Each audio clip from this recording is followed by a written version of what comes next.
जनपद के कलेक्टर में दिल्ली देहरादून किसान संघर्ष समिति के तत्वाधान में सैकड़ों किसानों द्वारा बीते 26 तारीख को धरना प्रदर्शन किया गया था, जिसमें किसानों द्वारा उनकी समस्याएं, भूमि अधिग्रहण और उचित मुआवजा दिलाने जाने समेत 11 अन्य सूत्रीय मांगों के निस्तारण हेतु जिला प्रशासन को 1 सप्ताह का अल्टीमेटम दिया गया था। लेकिन करीब 15 दिन बीत जाने के बाद भी किसानों की समस्याओं का निराकरण नहीं हुआ, जिसके चलते आज दिल्ली देहरादून हाईवे किसान संघर्ष समिति द्वारा फिर से जनपद के कलेक्ट्रेट में धरना प्रदर्शन किया गया, जिसमें किसानों ने डीएम को ज्ञापन सौंपते हुए जल्द से जल्द उनकी सभी मांगों को पूरा करने की मांग की।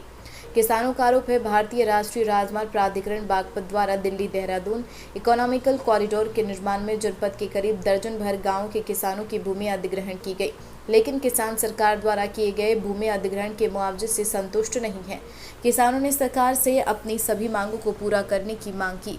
आपको बता दें, भारतीय राष्ट्रीय राजमार्ग प्राधिकरण बागपत द्वारा दिल्ली देहरादून इकोनॉमिकल कॉरिडोर के निर्माण हेतु जनपद शामली के गांव बनती, खेड़ा, भैंसनी, इस्लामपुर, बज्जू, भिक्का, माजरा, बुटराड़ा, चुनसा, गोगवा, केड़ समेत कई गांव के किसानों की भूमि अधिग्रहण की गई, जिसे किसानों द्वारा बीते 26 तारीख को जनपद के कलेक्ट्रेट में धरना प्रदर्शन किया गया था और समिति द्वारा जिला प्रशासन को 7 दिन का अल्टीमेटम दिया गया था।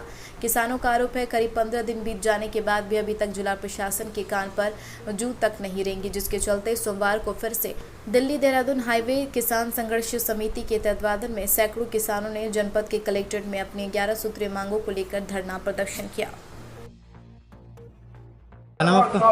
मैं विदेश मलिक, सचिव किसान संघर्ष समिति शामली। आज का प्रदर्शन चल रहा, क्या मामला? आज का प्रदर्शन जो है, ये हमने एक प्रदर्शन पहले 26 तारीख में किया था।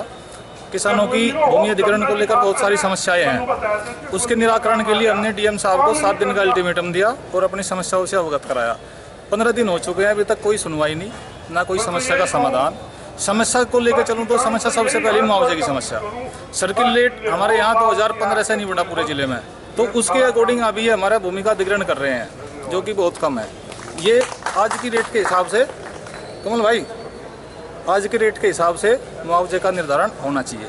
दूसरी समस्या सर्विस रोड, अंडरपास और सिंचाई की नाली, उनको लेकर है, उसका भी हमें कोई अभी किसी ने कुछ नहीं बताया।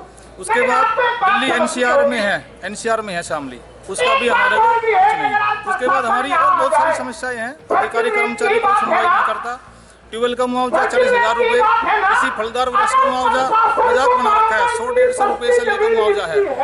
तो बहुत सारी समस्याएं हैं।